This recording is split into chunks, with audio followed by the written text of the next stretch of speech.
A gente fala muito de espiritualidade, espírito, né, que apoiam, que ajudam, mas na hora de uma guerra, qual é a atuação deles? De que maneira que eles fazem? De que maneira que ajudam ou prejudicam? Encontro com Kardec. Programa de divulgação e estudo da doutrina espírita.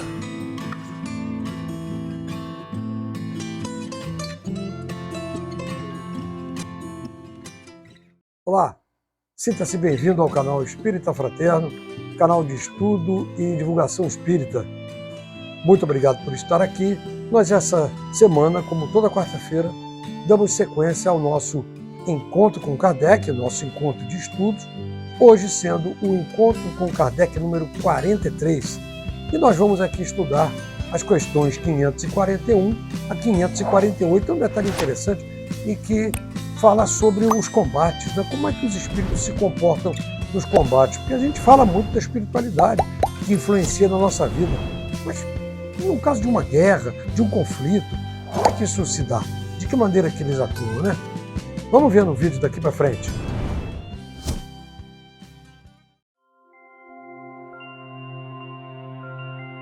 Capítulo 9. Intervenção dos espíritos no mundo corporal. Os espíritos durante os combates. Perguntas 541 a 548. Durante uma batalha, há espíritos que sustentam e amparam cada uma das forças contrárias? Sim, e que estimulam sua coragem. Outrora, os antigos figuravam os deuses tomando partido deste ou daquele povo. Esses deuses nada mais eram do que espíritos representados por figuras alegóricas. Numa guerra, a justiça está sempre de um dos lados. Como pode haver espíritos que tomem o partido dos que lutam por uma causa injusta? Sabeis perfeitamente que há espíritos que só procuram a discórdia e a destruição. Para eles, guerra é guerra. A justiça da causa pouco os preocupa. Alguns espíritos podem influenciar o general na concepção de seus planos de campanha? Sem dúvida alguma. Os espíritos podem influenciar nesse sentido, como em relação a todas as concepções. Os maus espíritos poderiam induzi-lo a elaborar planos errôneos a fim de o levar à derrota? Sim, mas não tem ele o livre-arbítrio?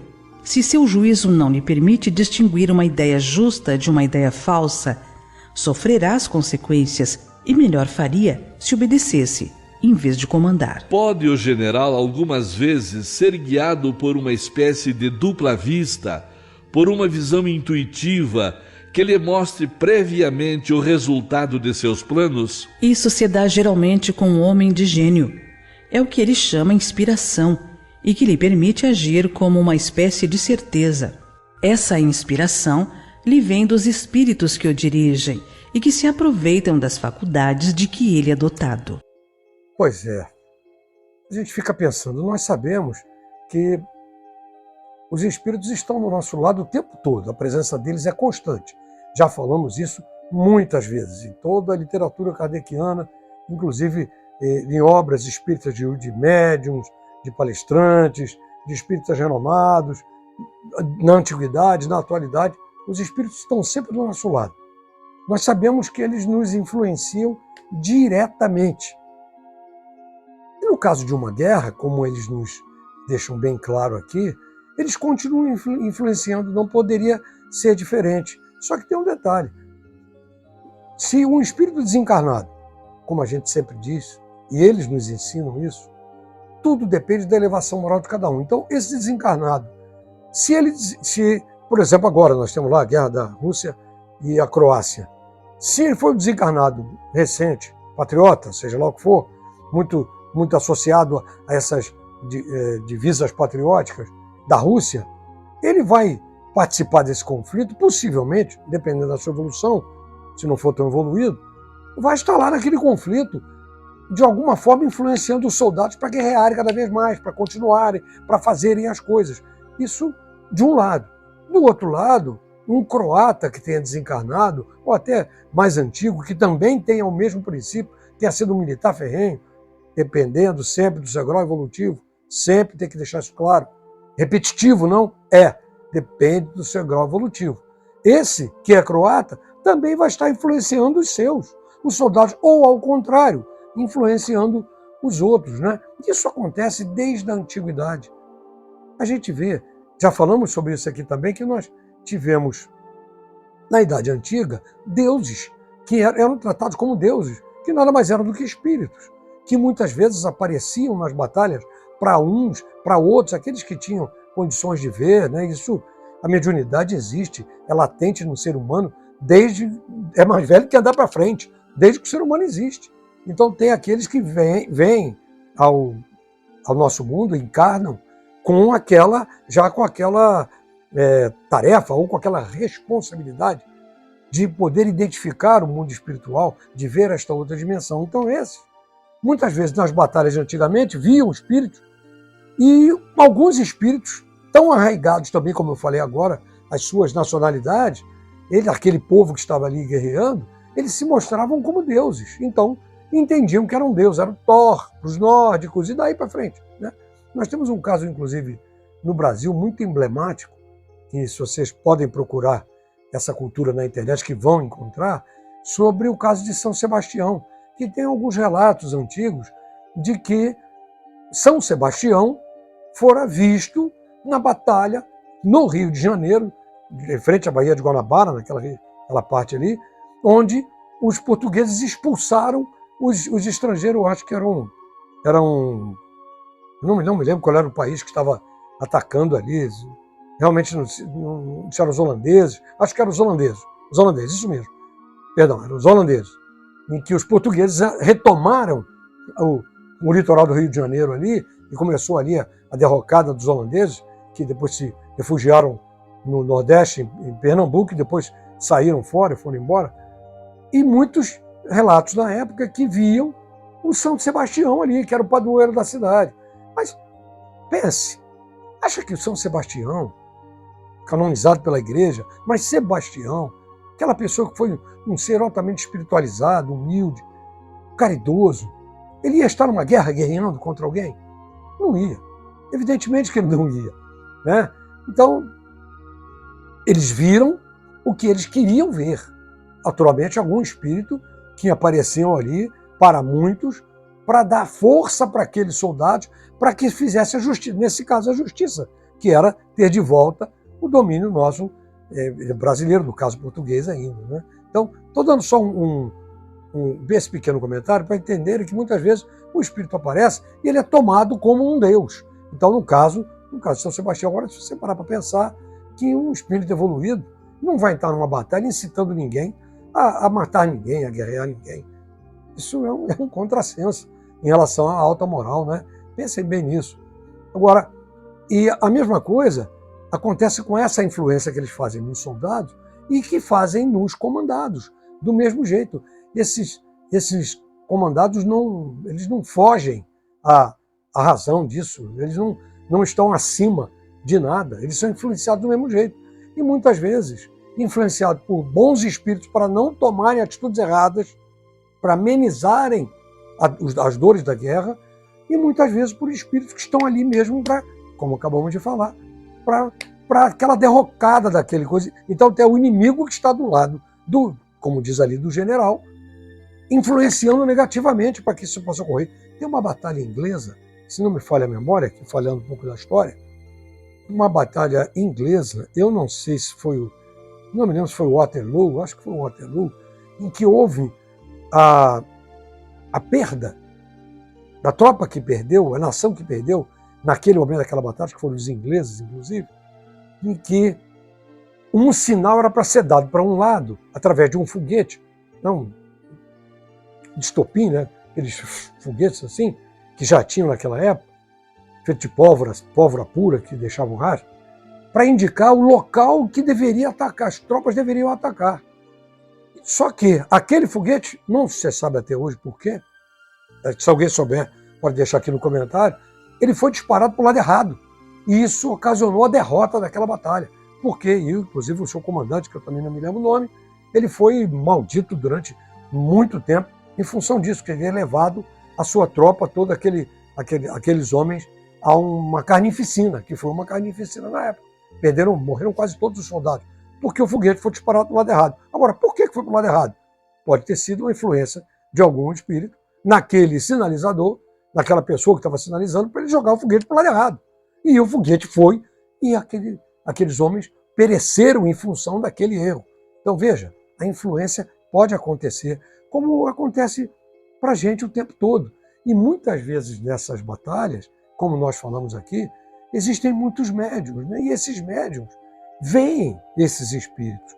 E muitas vezes veem os espíritos que estão ali e ajudando ele. Vamos lá, vamos em frente, vamos em frente.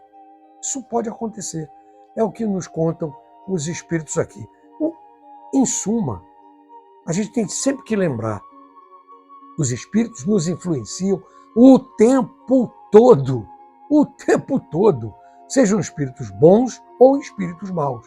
Estão sempre ao nosso lado influenciando. Aí vai da sintonia de cada um de nós, de ouvir aquilo, aceitar aquele apelo ou não. Uma pessoa que vive em todas as suas atitudes apenas por instinto, está arriscado, está fadado, certamente, a muitos insucessos, a muitas derrocadas na sua vida. Por quê? Tem que usar a razão. Não somente o instinto, sim, é importante, mas o instinto, muitas vezes, é esse assopro que os espíritos dão, e muitas vezes da forma errada. E a gente tem que sempre discernir o que é certo e o que é errado. Vamos pensar nisso. Vamos continuar com o estudo agora aqui. No tumulto do combate, o que acontece com os espíritos que sucumbem? Continuam a interessar-se pela batalha após a morte? Alguns continuam a interessar-se, outros se afastam. Nos combates ocorre a mesma coisa que se dá nos casos de morte violenta. No primeiro momento, o espírito fica surpreendido e como que atordoado. Não acredita estar morto, parece-lhe ainda tomar parte na ação. Só pouco a pouco a realidade lhe aparece. Após a morte, os espíritos que em vida se combatiam continuam a considerar-se inimigos e ainda se mostram obstinados uns contra os outros. Nessas ocasiões, o espírito nunca está calmo.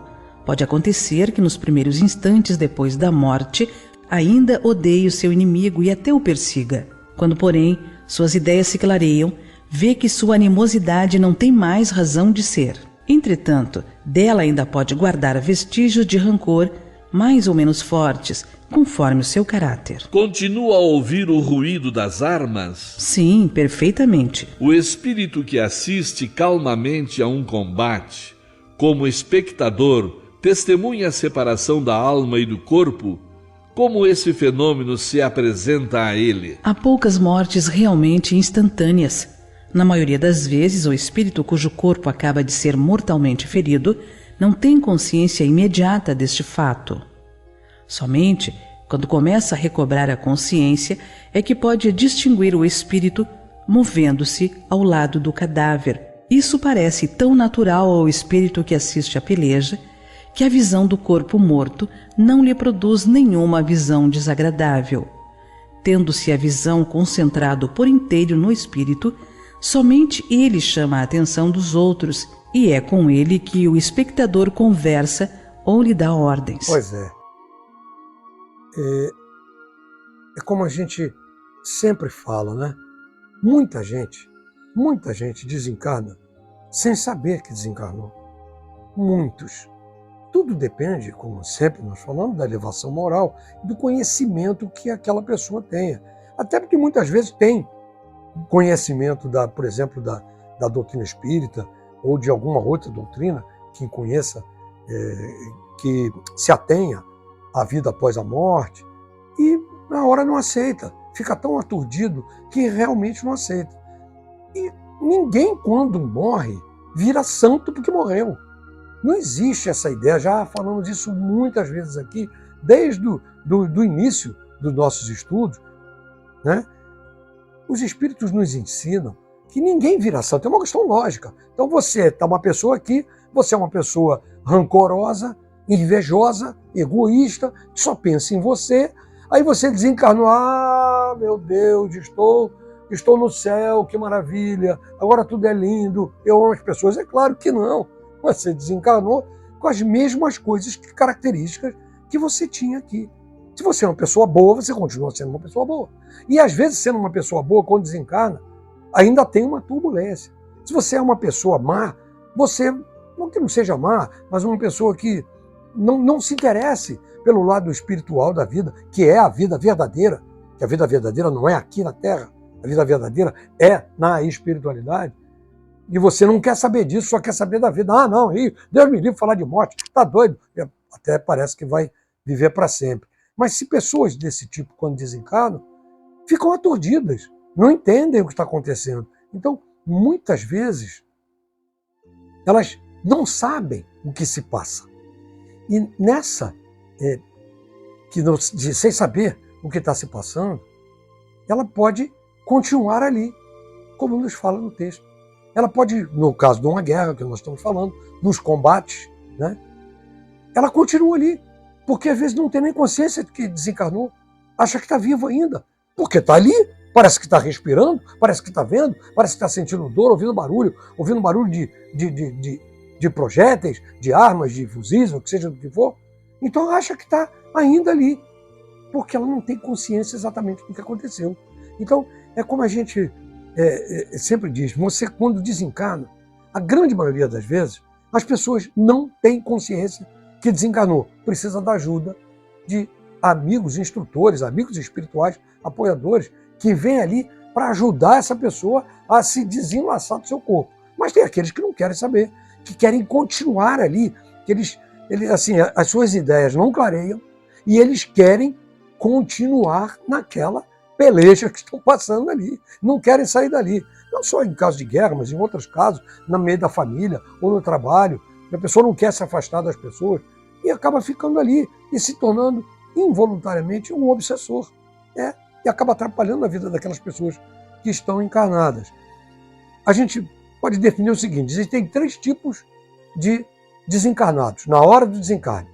Aquele que não sabe que desencarnou, aí está no combate, continua lá combatendo, e os outros que desencarnaram, ele continua vendo, e querendo matar alguém, querendo brigar com alguém. Tem aquele que sabe, mas ele fica nervoso e não sabe o que fazer, fica desesperado, chora, grita, corre de um lado, corre para o outro, não entende por que está ali ainda vendo aquelas coisas e vendo o seu próprio corpo no chão, morto, o seu corpo ali, e ele não entende por quê. E tem o tipo daquele que nem liga, não liga, porque ele sabe que desencarnou, falou, opa, me livrei aqui, vou seguir meu caminho, e já procura um mentor espiritual, alguma coisa que pudesse ele se afastar dali.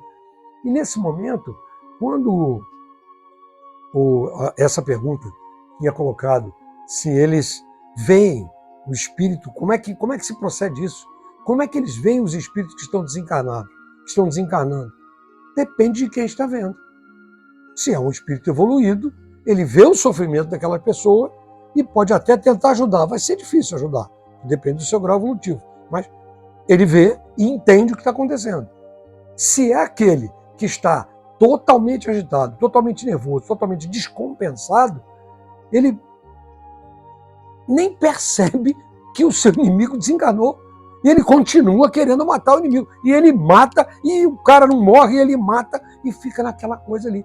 Até o momento em que, ajudado pela espiritualidade, ele aceita essa ajuda, aí sim ele vai começar a ser esclarecido. Que conforme o texto diz, com o tempo ele vai se esclarecendo, isso é muito relativo, que a pessoa fica resistente. Este com o tempo pode significar muito tempo, anos. Existem relatos da espiritualidade de pessoas, guerreiros, que desencarnaram e ficaram anos ainda achando que estavam em guerra e brigando uns com os outros. Isso nos campos medievais, isso aconteceu demais. Até porque as pessoas não tinham acesso às informações como a gente tem hoje, até para pensar, poxa, será que eu desencarnei? Né? Não tinha isso. Então, isso acontece muito. É isso aí, pessoal. Me adiantei até, avancei um pouquinho aqui no comentário. Agradeço, se você não concorda comigo, pode escrever ali, não tem problema nenhum. agradeço muito estarem aqui. Se gostou, por favor, deixa o seu joinha, o seu like. E se não gostou, deixa o seu dislike e deixa aqui no comentário. Por que você... Dislike, olha, um termo inventado, né? Dislike. Se você não gostou, deixa a mãozinha para baixo e especifica aqui por que você não gostou. Talvez eu tenha falado alguma coisa errada, ou quem sabe eu posso me justificar. Fique à vontade para isso. E a gente entende que a única forma, não é a única forma, mas que para mim, pessoalmente, uma grande forma de caridade no mundo espírita é quando você faz a divulgação do Espiritismo. Isso é uma forma de caridade, para que essa mensagem possa chegar a outras pessoas. E para isso eu preciso muito de você, que você deixe o seu joinha para que o YouTube forneça essa informação para outras pessoas e também que você compartilhe para que outras pessoas possam ter acesso às informações. Muito obrigado por estarem até aqui. Fiquem na paz, até o próximo encontro, que vai ser o encontro 44, semana que vem. Fiquem na paz.